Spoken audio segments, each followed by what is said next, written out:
This is Ritson and you're watching Sport Icons.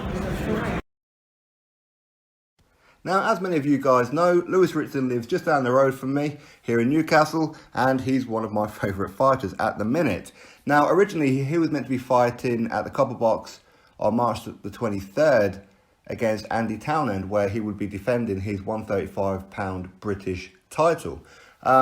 But of course, he's already defended that title 3 times successfully, so therefore he owned that title. Last time out against Francisco Panetta, he lost that fight on points because he got winded early on in the fight and was struggling for the rest of the fight. But either way, a lot of this, in my opinion, and I said it before he fought Patera, and even when he fought against Paul Harlan Jr. as well, where Ritson, listen, I'm sure it's good for the girls, but for me, I'm watching him do the weigh-in live there in the Metro Centre, and he's stripping down to his bare essentials just to try and make weight.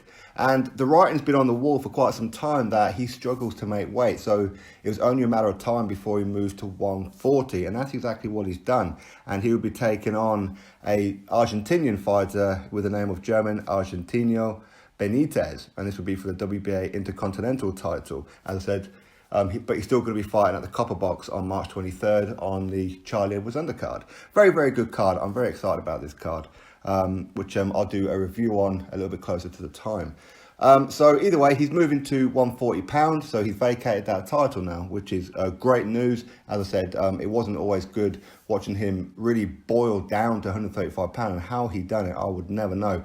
But clearly he was struggling to make weight for Andy Townend, decided to, you know what, I can't do this anymore. Now he's moving to 140 in a division where there's a lot of talent in that division, as many of you guys know.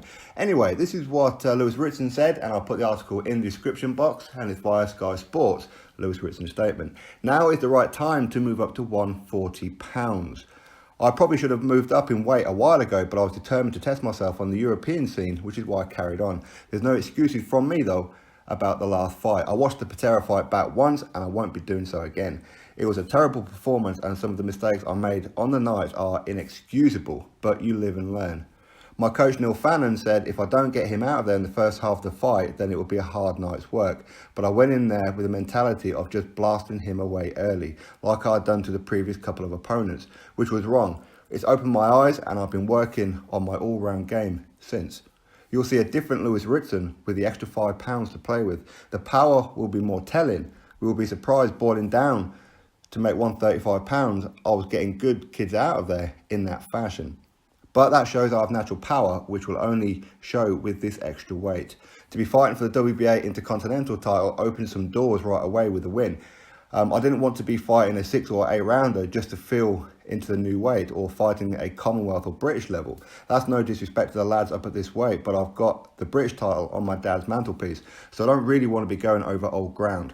In a million miles away from a world title at the minute, but we'll be keeping an eye on the fight of Joe Hughes versus Robbie Davis Jr. fight.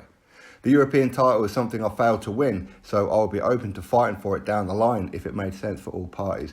Generally, it's a really open division. I've already sparred the likes of WBA World Champion Kirill Relic. Before and after seeing Maurice Hooker's last performance, I wouldn't shy away from those if they cropped up down the line.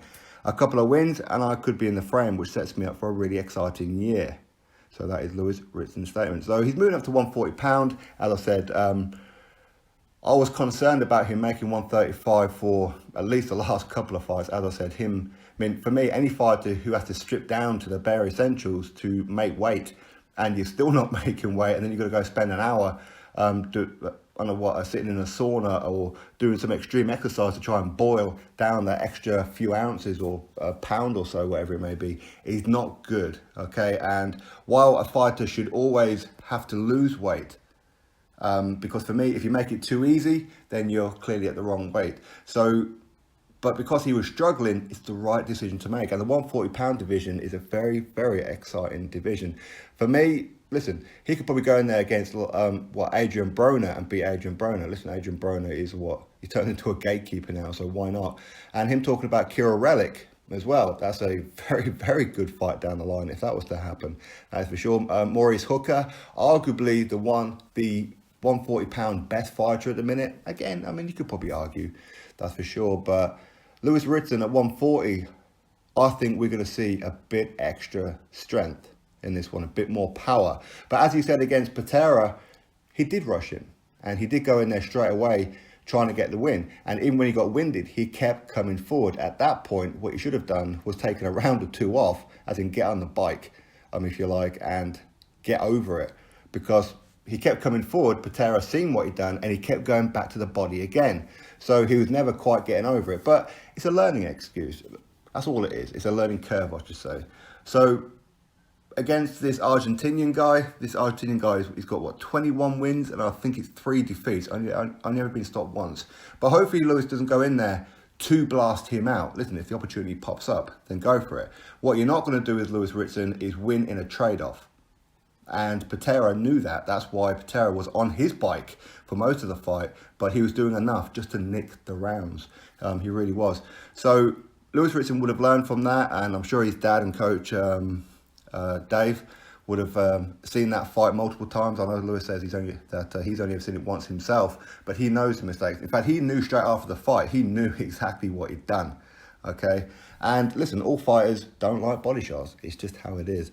No fighter likes the body shot, and that was a telling sign. Whereas a lot of people take a knee in that instance. This shows that Lewis Ritson has some real grit about him and will keep on coming forward regardless of what kind of pain he's in. He will never quit. So from that point of view, he needs to be really proud of himself. But this fight here, as I said, it's an interesting one. It'd be good to see Lewis Ritson back and against a pretty decent opposition. As he said, he didn't want to be going down the Commonwealth or British level route again because he's already been there at 135 pounds. What's the point in doing it again? He wants to be moving on, having some decent fights, and who knows, maybe a world title shot down the line, all going well. So anyway, I'll put the article in the description box for you all. Go give it a read for yourself. Click the thumbs up to this video, and of course subscribe. Catch you all on the next one.